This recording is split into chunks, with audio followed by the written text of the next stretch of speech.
This conference will now be recorded. Okay, any other announcements? Yeah, Jim Callahan, I could just do a kind of a broad one from probably the largest scale of informal education in the United States is from the science festivals. Just wrapped up in October was Arkansas, Tennessee, Connecticut, New York, Wisconsin, 2 in Florida. The list goes on. One of them in the Bay Area we just finished, and coming up in November we've got Texas, Maryland, Los Angeles, Ohio. Again, the list goes on and on and on, and we'll be doing one of the largest in the Bay Area for the Mobile Climate Science Labs, and we're happily joined with the National Center for Science Education, who are going to be doing beta testing on things. So, just it's a marvelous opportunity for the entire network and for folks to reach, tens of thousands of people. It's one of the funnest times of the year. So cool. Other announcements. Well, obviously, we need to start focusing in on AGU, given it's a month and a half away.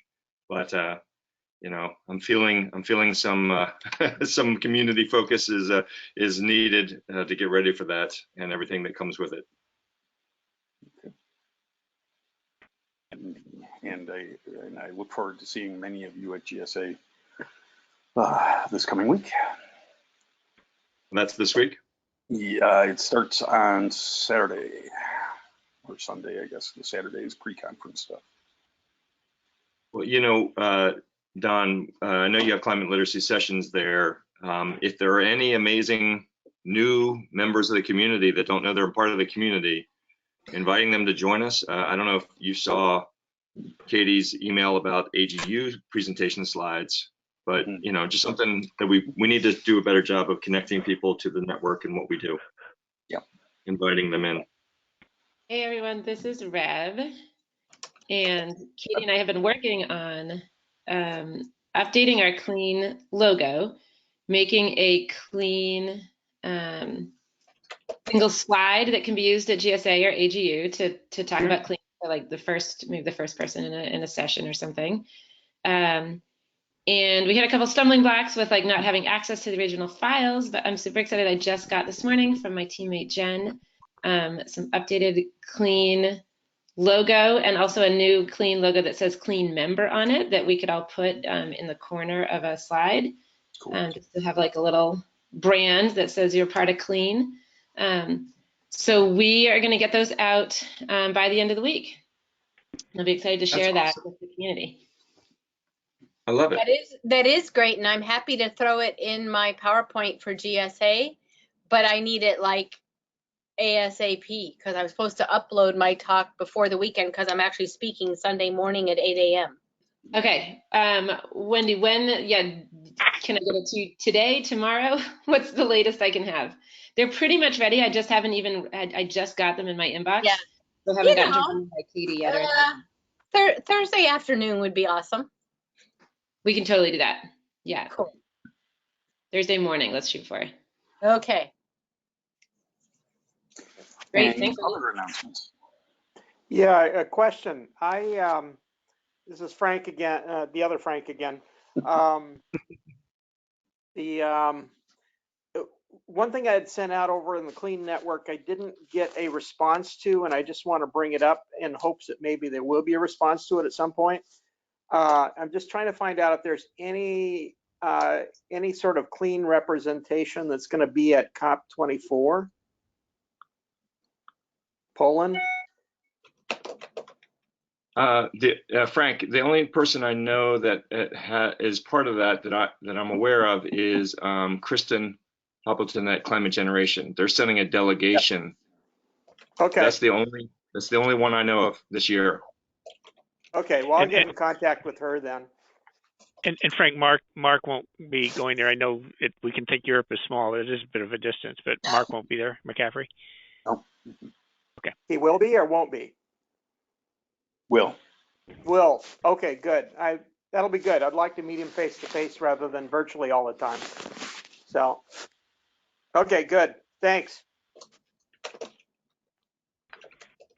Any other announcements? So a group of us were at Drawdown Learn last weekend. Oh, yes. We didn't talk about that last week because, but I think that there's a lot of potential there. It was an amazing event, and we'll have to have a special focus on that. I mean, we did talk about it the last one, but I guess there's an emerging new coordination function that a group of us are starting to talk about. So stay tuned. We're talking to on Thursday morning a little bit more about that, but I think the coordination for Drawdown Learn is different and related to what we do in Clean. And then there's another emerging practice around resilience, climate resilience in education. And so it's just, somewhere in our near future, we're going to have to talk about what each of these are and how they're different and how they relate to each other. And then the last piece is there's an emerging task force working in New York City to expand the One NYC citywide plan. It's a plan for the entire city, not just climate change or resilience, and adding education as a focus on supporting resilience and perhaps mitigation. So more to talk about there down the road. That was Frank. The other Frank. Right. Hi, everyone. This is Megan Carter. I'm the ESIP Community Director. I'm not sure if I've introduced myself to this group yet or not, but I wanted to make a really quick announcement that at AGU, sorry to bring it back to the AGU topic, but at the AGU, there will be a data fair, and the data fair will consist of several parts, including town halls and workshops, but we'll also have, and I think this might be the most relevant to this group, a data fair help desk, which will be at an exhibit booth in the exhibit hall. This will be hosted by ESIP, and you can actually sign up for times to give little demos or little workshops. We'll have a big screen there that people can just come and plug into and share whatever they want to share at. So I'll share a link in the chat box in case that's something you're interested in. Great. Thank you. Thank you, Megan, for joining us and bringing that to our attention. Mm-hmm. All right, any other announcements? Okay, then let us turn it over to Billy Spitzer, who will be talking about the National Network for Ocean and Climate Change Interpretation Case Study. And Billy is at the New England Aquarium in Boston, and I think I will just let him take it away. Hi, everybody. Can you guys all see my screen? Sure can. Slide up there. Excellent. Great. And you can hear me okay? Yes. Your webcam is also on there, Billy. Yep. Is that a good thing? I'm happy to leave it on or off. I don't know what people usually do. So You're a handsome man, Billy.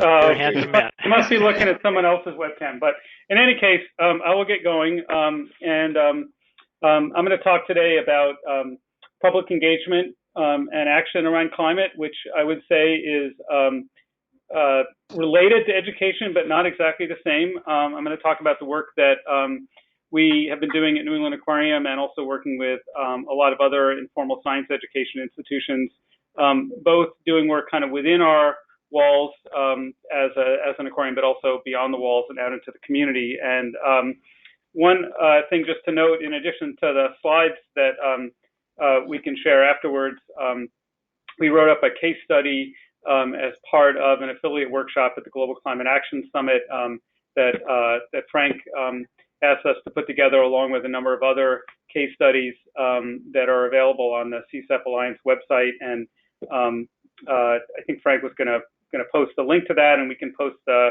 case study or the link on the website as well, which describes pretty much what I'm going to talk about in some more depth.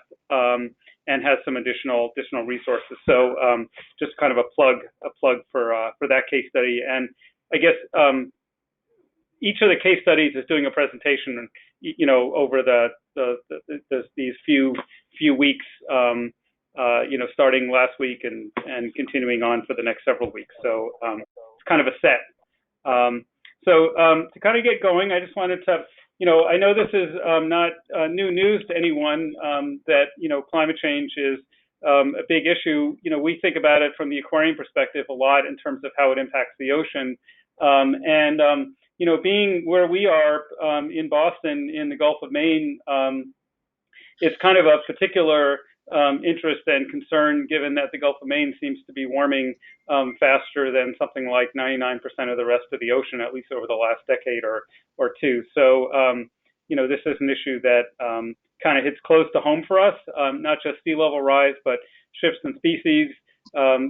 Fishermen are catching things that they never used to catch here, and not catching things that they're used to catching. So, it has a lot of impacts, kind of across the board. And one of the things that we've really been focusing on is that in order to make the changes that we need to make as a society and to create the political will, and also to create the kind of civic response we need in terms of adaptation and resilience, we really need people to be engaged on a much broader scale, from the kind of individual citizen and community member on up through leaders. And if we're going to really get this issue to accelerate in terms of action, we really need people to be engaged. Discourse tends to precede policy in a lot of cases. If people aren't talking about an issue, you're not likely to see a lot of policy action. Yet we know that something almost like 2/3 of Americans discuss climate change rarely or never, according to the Yale Project on Climate Communication. And there are a lot of reasons for this in terms of the subject matter being complex, and a lot of kind of the psychological dimensions of climate are really difficult for people to grasp. It seems like it's something that is in the future somewhere else. It's an issue that can be very polarizing, and certainly the media has not made that easy. And even when people do grasp it, they often tend to feel overwhelmed. It's just a really, really big issue. So one of the things that we've been focusing on is the fact that people who come to museums and related kind of organizations, aquariums, zoos, nature centers, parks, really do understand that climate change is a really big environmental issue. However, most of them really don't have much of a clue as to what they can do that's meaningful. On the plus side, the vast majority are actually looking to places like zoos and aquariums to actually give them advice on what they can do that is beyond what they already do. I mean, most of the people who are visitors to places like aquariums and zoos and parks, they are already doing a lot of the things that they're typically told they could do. Like, they're already doing the recycling, they're already avoiding plastics, they're already having reusable water bottles, they're already thinking about transportation differently, and so on. Our job is to really think about how we can move people beyond that. And there are a number of roles, I think, that informal science centers can play. A really critical one is translating science in a way that is relevant and meaningful and understandable for the public. But also, we can be institutions that can help to motivate civic participation and action. We can also be a place to convene both stakeholders and the public to talk about important issues, and that can be done without necessarily having to take a huge position on the issue. So that's something that may be more comfortable for some kinds of institutions than others. Also, we can start to build relationships outside our walls with community organizations that are also thinking about these issues. And one of the things we've been working on the most lately is really to think about how to organize with other community organizations really toward a common purpose that's not simply providing what we have outside our walls, but really coming together with other organizations and looking for kind of what we have in common. So first, I'm going to talk about the work we've done primarily on changing the public discourse, and that's been through a project called the National Network for Ocean and Climate Change Interpretation, or NNOCCI, which we kind of think of it affectionately like the pasta. In fact, a lot of our project gatherings, that's what we have to eat. And our focus is really training informal educators in evidence-based communication so that we can begin to shift the conversation on climate change to be much more productive, much more positive, much more solutions-focused. I'm going to give you a little bit of, kind of more detail on what that looks like. And that's been part of a long-term NSF effort. We've also had support in this from NOAA and Institute of Museum and Library Services, and have worked with a number of different partners in the informal science field, as well as Frameworks Institute, who does a lot of the primary research on environmental communication, other kind of social issues communication, as well as New Knowledge, who's been a primary research partner. So what we've been doing is really building a cadre of informal science centers across the country. We've now worked with more than 170 in 38 different states, a range of different kinds of institutions, from aquariums to zoos to parks and sanctuaries and so on. The focus has been on all of us using consistent language about how we talk about climate change to the public. And I'm going to see if I can get this 3-minute video to work. I'm going to show that, and then we'll go on from there. It gives kind of a summary. Is that working on your end? Yeah. Great. Science educators who are changing the conversation on climate change.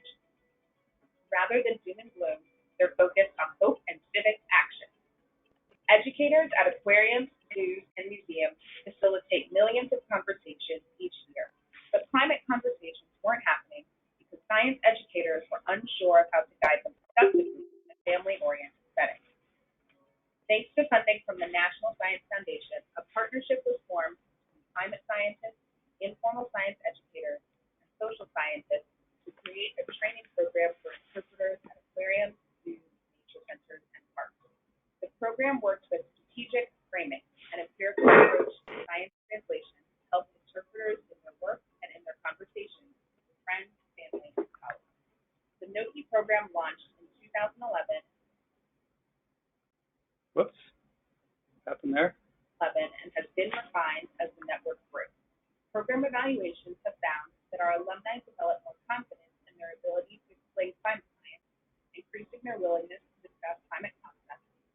NNOCCI language increased people's understanding of climate change, their support for solutions, and commitment to civic engagement, and we've shown that strategic framing can turn concerned individuals into active and engaged citizens.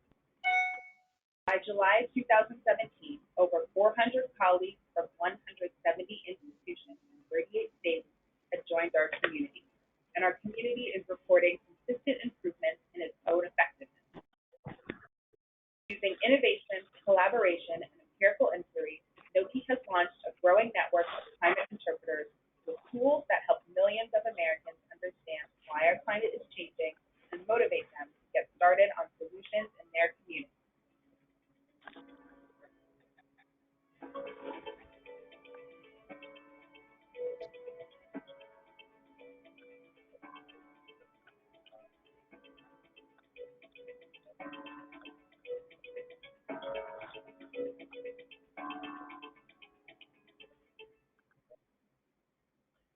All right, so that was a video that we produced for a National Science Foundation video showcase on STEM, which is kind of a neat way to kind of get the word out, and kind of gives you kind of a quick summary. Whoops.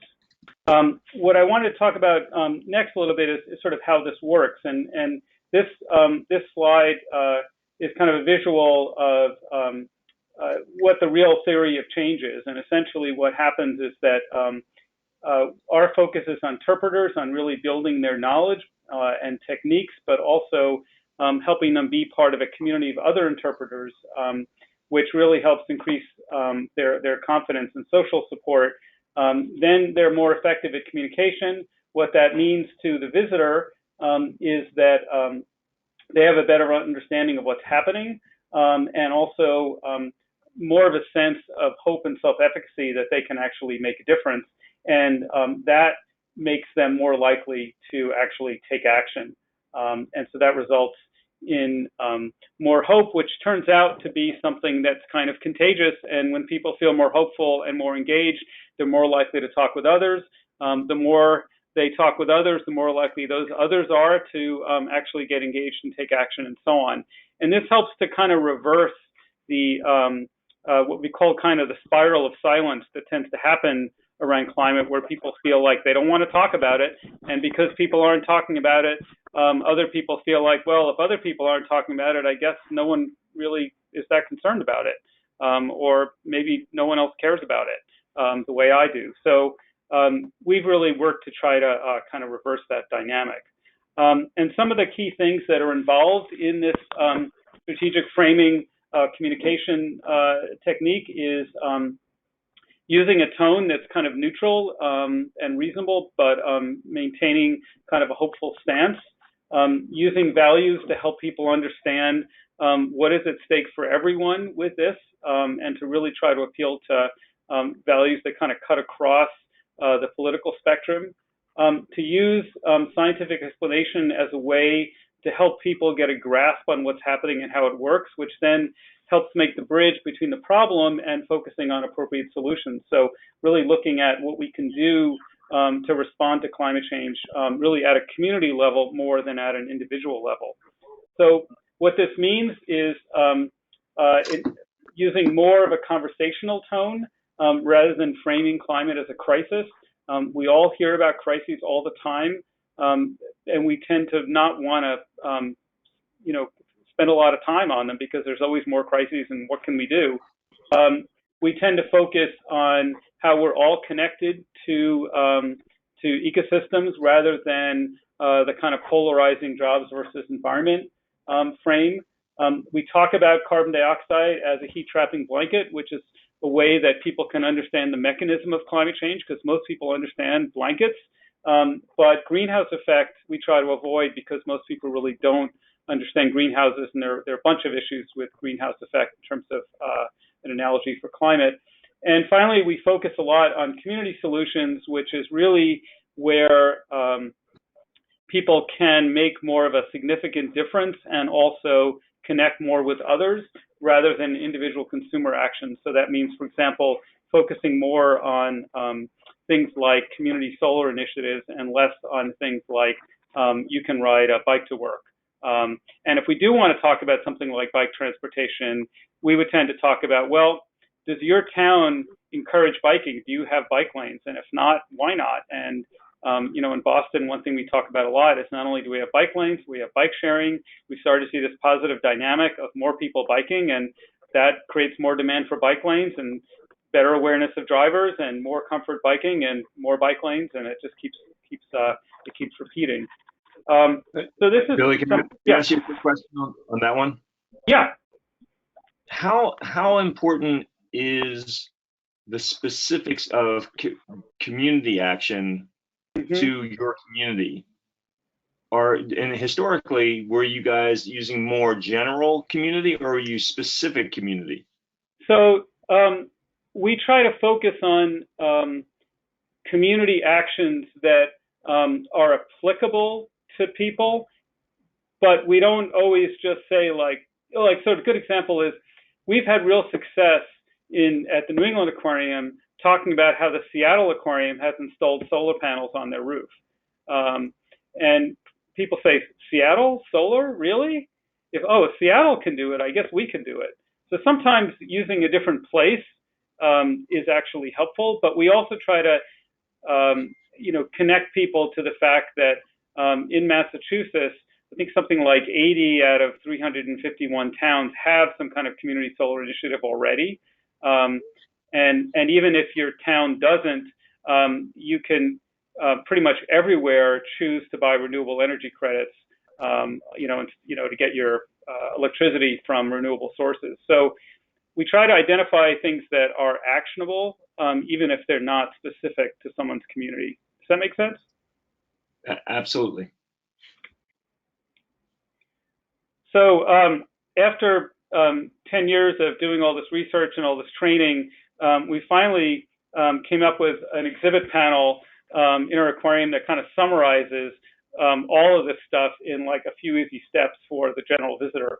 So this is just gives you a sense of kind of what that's like. So we talk about why oceans are important and how climate is having an impact. We talk about that it's really important to share this with others and to share what's happening and to share the activities we can all do and to really talk about it. And so, you know, this is kind of a, you know, very simplified level of, you know, what we normally do in training interpreters is they work together in groups over the course of 4 to 6 months for about 70 hours, kind of learning this new language of how to communicate. And I will say probably the biggest challenge has been moving environmental educators away from the everyone can do one small individual thing to let's focus our time and attention, our visitors' time and attention on community level solutions. So we can talk about that later. Is everyone good so far? Yes. All right, so I'm going to switch gears a little bit and talk a little bit about how we've been engaging folks outside of the walls of New England Aquarium. And this is a quote that comes from a group called the Metropolitan Area Planning Council. They're a regional group that serves something like 100 cities and towns in kind of the Metro Boston and surrounding area. And they are very much focused on helping cities and towns with technical assistance, with policy planning, and so on. And they've been a really good partner on thinking about how is climate affecting communities in our region and what can we do to help. So one project that we've been doing has been funded by National Science Foundation that's on the topic of what does science literacy look like at kind of a community level. And so what we're doing is bringing together a group of community partners. And in this case, we have one site in East Boston, and we have another partner site out in Long Beach, California, working with the Long Beach Aquarium. And we've been working with these community groups to form what we call a city team. And the city team is composed of staff from the aquarium, staff from these community organizations, and others. And the idea is to really look for where is the community at in terms of thinking about and responding to community issues, climate or not, and then we think about how those issues might be connected to climate, whether it's housing, public health, air quality, water quality, etc. And then we work on with the city team as a kind of collaborative group. What are the kind of actions and solutions we can take together? And so one of the things we're finding in this is that our role is as much community organizer as it is science educator. And so that's really, really interesting. And I'm not going to go into too much depth into that project. But another example that's being funded through NOAA, through an environmental literacy grant, is working with 3 other communities surrounding Boston, Lynn, Chelsea, and Hull. And what we're doing there is, in those cases, working with school and other educational partners, as well as the kind of town planning and city planning agencies, to really think about how kids can learn about climate change and become part of the voice of climate change in their community. And so, you know, each of these communities are vulnerable in different ways, and we're really thinking about how young people can be part of the climate conversation. And, you know, what we're focusing on a lot is development of systems thinking, as well as student-led projects that can really enable students to kind of grasp not just the science, but what are the kind of community implications for this. And so what we're looking for in terms of impacts is that not only do the young people and students increase their own understanding, but they're engaging with adults, engaging with peers, and ultimately building kind of community awareness and involvement.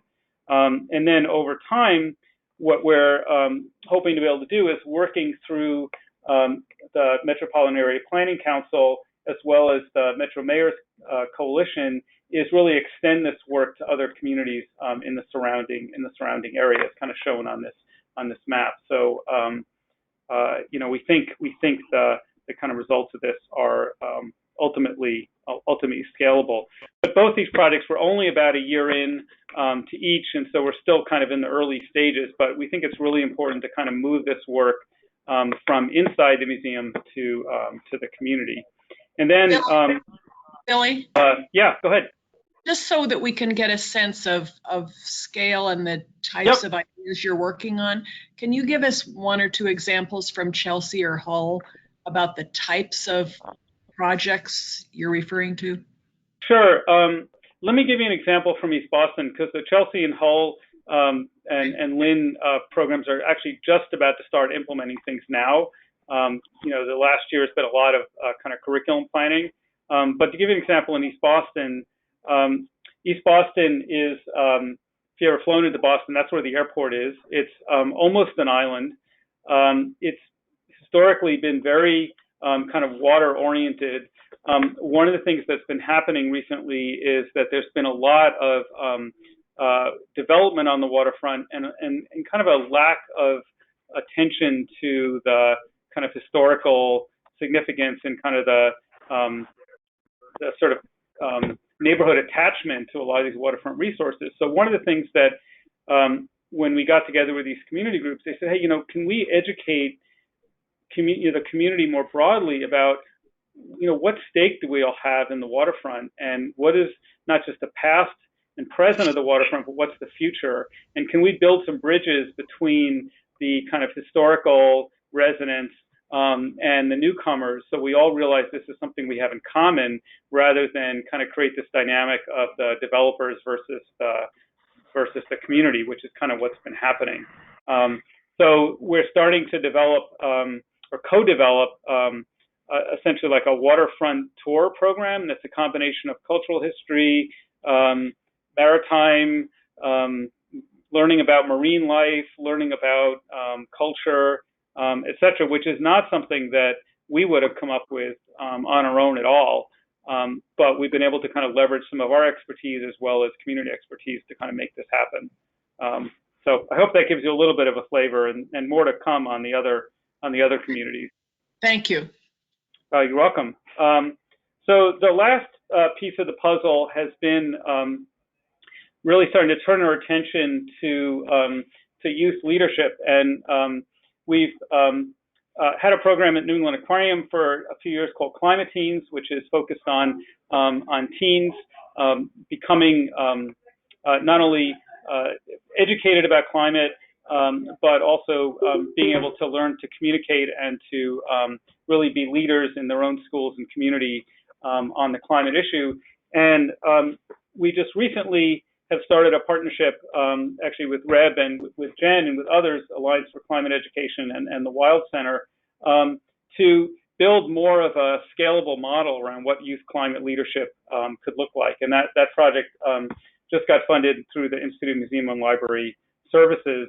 And the idea is to really take what we've learned in each of our programs, you know, and really begin to test it out with some other informal science centers, and then expand it to a few more and really develop kind of more of a replicable, adaptable model. So kind of the overall theme of the work that we've been doing is thinking about building public engagement in climate, starting small with New England Aquarium and you know, a few other institutions to try things out, and then building more of kind of a national network, national dissemination strategy on talking about climate within the museum, getting out into the community, and also engaging youth as key voices on climate.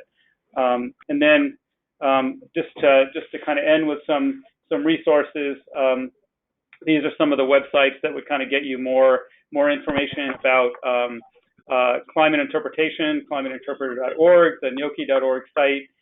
Visualizing Change is a project that was also funded through NOAA, that was about making use of science on a sphere and other global displays, and figuring out how to take what we learned about informal science communication and apply it in that context. And then through the CCP Alliance, the case studies that I mentioned are available there as well. So with that, I'll stop and leave you guys plenty of time to ask questions. Hey, Billy, thank you very much for agreeing to do this, to be the second case study out of the chute, as it were. My pleasure. But, you know, one of the things, and just so you guys, everyone else knows, Gina Feinauer is on the call. She's a new intern, a high school intern with the Climate Program Office. And she and I are working to review the 6 case studies that we did, look for consistencies, readability, length. Some of us are a little long, some of us are a little short, trying to get a replicable model based on the 6. We were moving fast to get those ready for the September 11th workshop at the Global Climate Action Summit. So we're still working on that, and Jenna, I'm sorry, Jenna, I said Gina, Yeah, thinking about somebody else. Don't worry about Jenna. So Jenna is on the line with us. So anybody else who has interest in kind of looking at some of their work, I know Reb, you're on the line, and we've been talking about that for Reno, Nevada. So I'd love to come back to you and see if we can work together.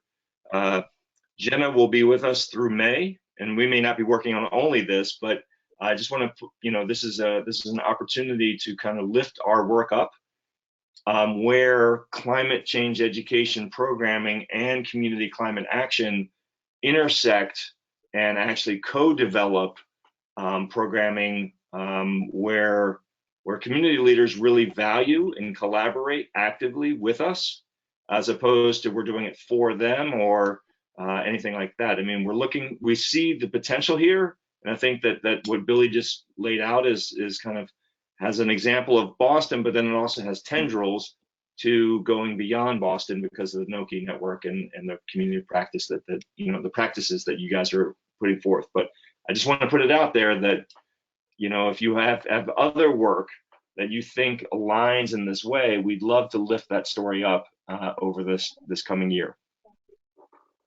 So now I'll open it up.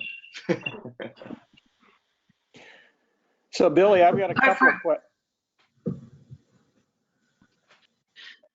Okay. Go ahead, Frank. Okay, thanks, follow Abby. on you. So Billy, a Hi. couple of quick questions for you. One is very quick. I saw a couple of dots on the map for the NNOCCI. Yeah.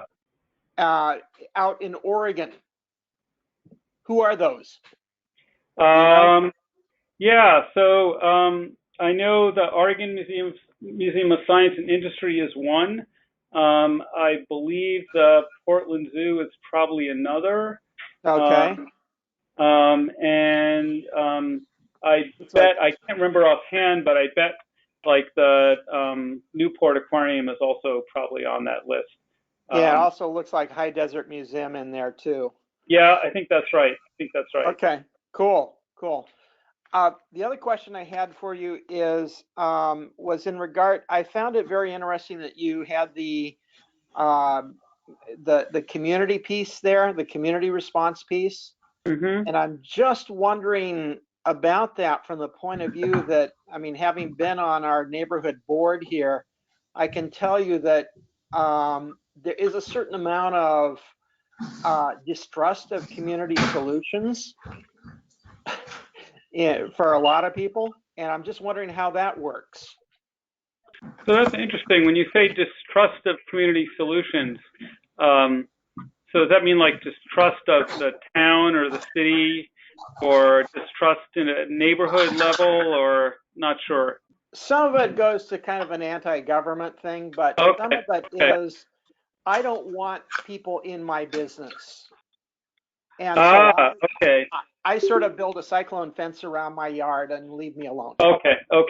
So that's really interesting. So So one of the things that, you know, as I've been learning kind of more about how social change happens is, and what resilience actually looks like, is one of the really critical ingredients is social capital or trust.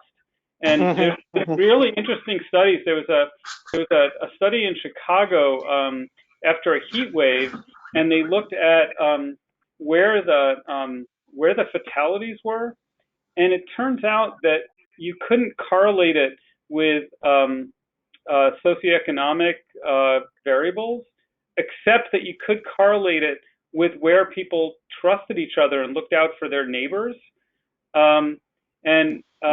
You know, this is also true in the recovery from Sandy in New York, in I think it was Far Rockaway, where they did this study, and they found that you know, the sort of small-scale neighborhoods where people were willing to help each other are the ones that recovered faster.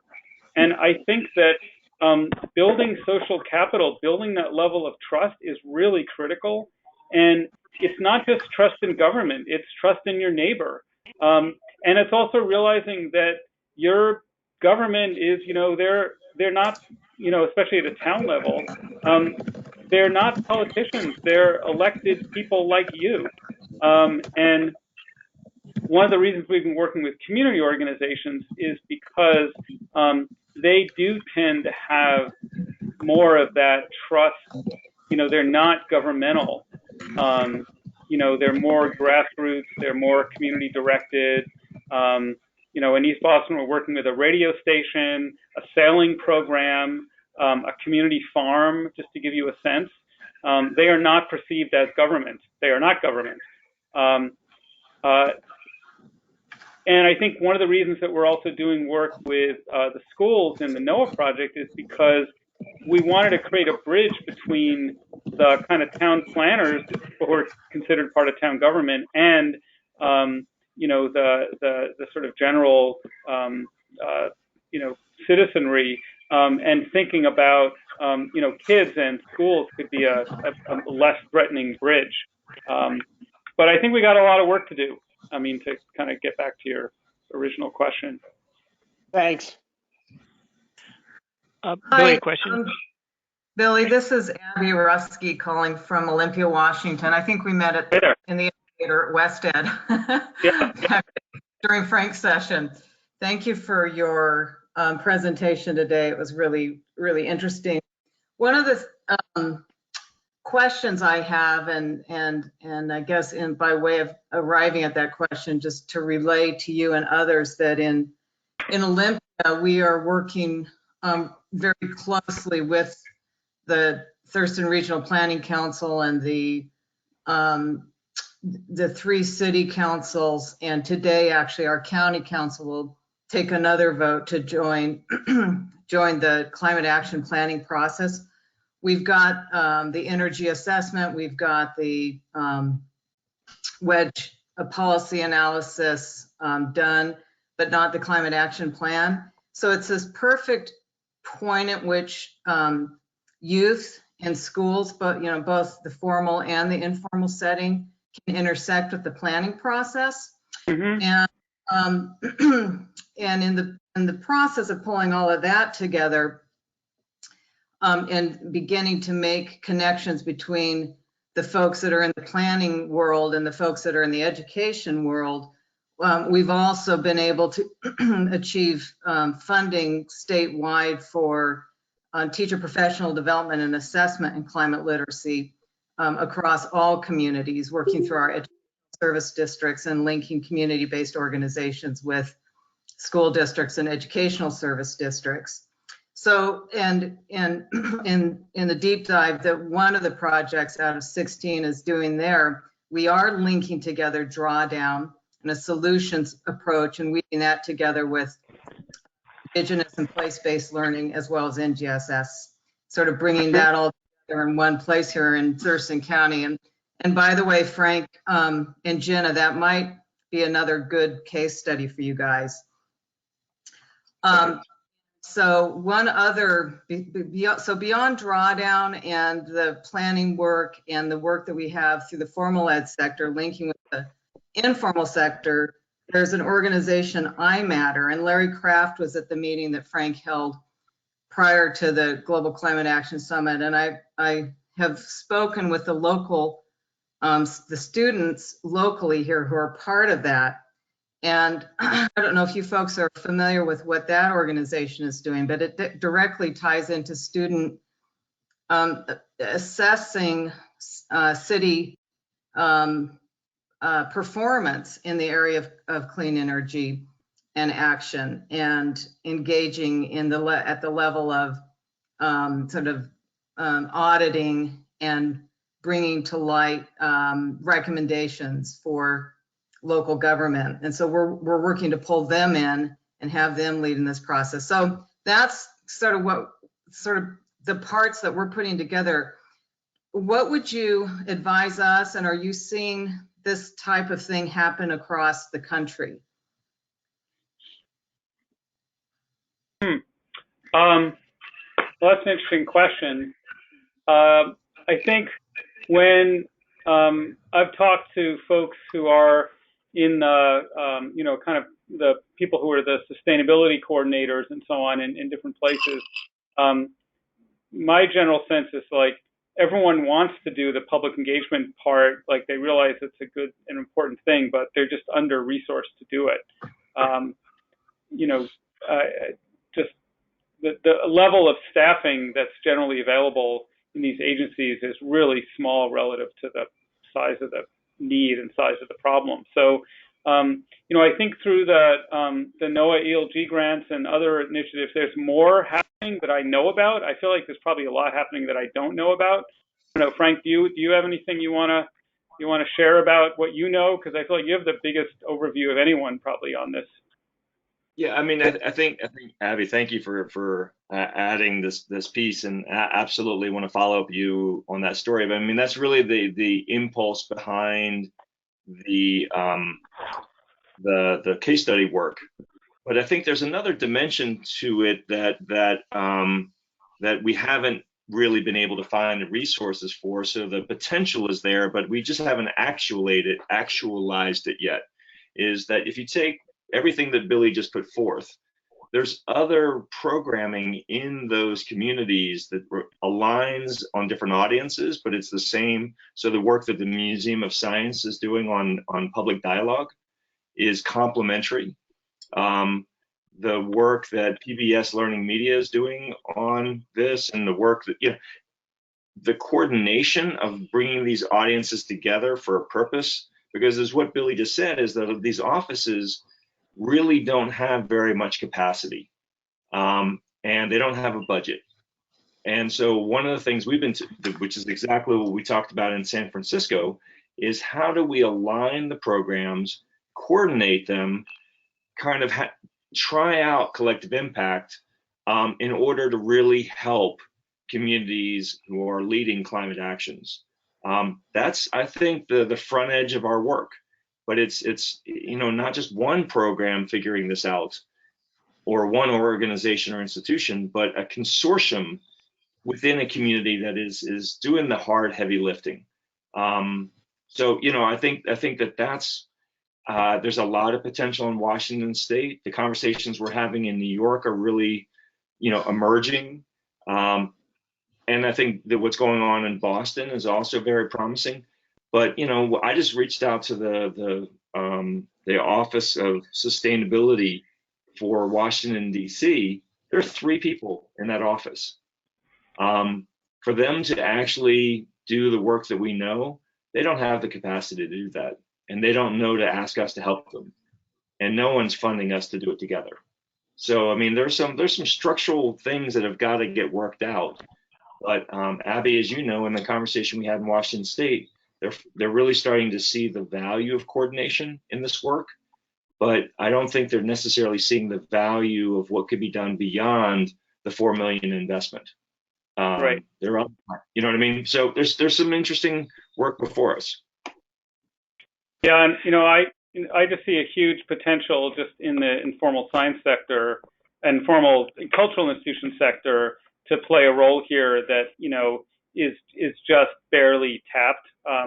in Boston, there's a group called the Green Ribbon Commission, which is really represents all of the kind of major property owners in the city. And there's a kind of private sector, academic sector, medical sector, and cultural sector. And I was at a meeting of all of the cultural institutions, and everyone really wants to figure out how to work together on this. And I said, hey, look, we'll be happy to provide a version of the training we provided nationally, locally, to anyone who's interested. And people were like, yeah, that's great. Let's get together. Let's all get on the same page. And so I think, participation, collaboration, coordination, there is a lot of potential here to do much more. Yeah. Hi. Billy, a question? Yeah. Billy, if I could ask a question, Jim. Is there a place to go within the NNOCCI material of learning from, since essentially 1990, I think, is when informal education really started taking on climate change, aquariums, zoos, and points of view of which programs in the past have been successful or something to learn from, and which have been more failures.